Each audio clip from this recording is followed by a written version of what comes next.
Amnesty International is accusing Russia of war crimes for its attacks in Syria.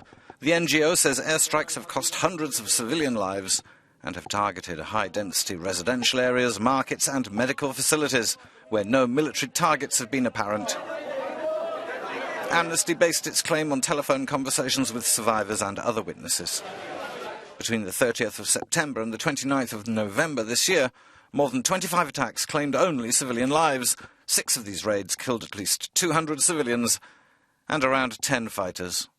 Our report issued today demonstrates how Russia has, we believe, committed war crimes in Syria by directly attacking civilian areas, residential areas, including medical facilities.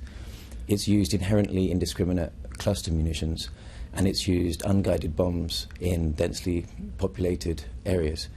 So on those counts, we believe that it's most likely committed war crimes. If verified, these attacks could imply a violation of international human rights laws. In one of the worst documented atrocities, 3 missiles were fired at a market in the centre of Ariha, killing 49. In another incident, 46 people, mostly children and women, died in the basement of a building in the village of Alganto. Russia began its air campaign on the 30th of September. It hunts terror groups like ISIL, but also mercilessly crushes opposition to the Bashar al-Assad regime. A Kremlin statement said it will examine the Amnesty report, and the Foreign Ministry said, as of yet, it had no corroborated facts about civilian losses in Syria.